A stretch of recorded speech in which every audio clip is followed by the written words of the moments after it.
you're a large group, call it north of 15 doctors, like even north of 10, you had the opportunity to transact, whether it was a banker called you, a private equity firm called you directly, or one of the platforms in the market. You've likely tried to at least figure out and get educated on whether or not a deal could make sense for your group. And I think the groups that are still independent, have decided that's, it's just not the direction they want to go.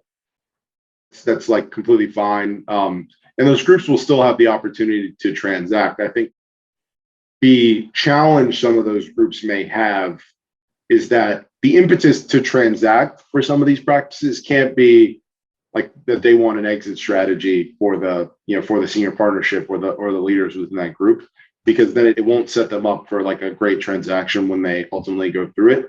I think if these groups change their minds and want to explore transactions, it really needs to be based in some sort of change in thinking that, it makes sense to become part of a large organization and join, and grow from an equity standpoint. That's what I would call the top end of the market, top to middle. I would say that the base of the pyramid, for them, the market's actually in a really exciting time, because these are the groups that,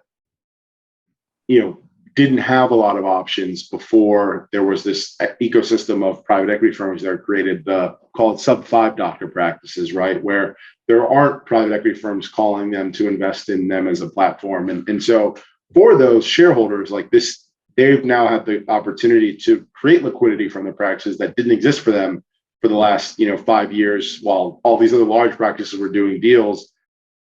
And so I think it's an exciting time in the market from that standpoint, because that is, obviously creating a lot of opportunity for those gastroenterologists. And it's also creating a lot of opportunity for the private equity platforms that are invested in the space, right? Because that's where they actually create your return. You don't create your return by going and buying, 15, 20 largest groups in the country. You create your return with what you can do after that. And because you can expand within all of those markets by partnering with smaller groups. So I think it's the base / lower middle of that pyramid is where you're seeing the most activity at the moment.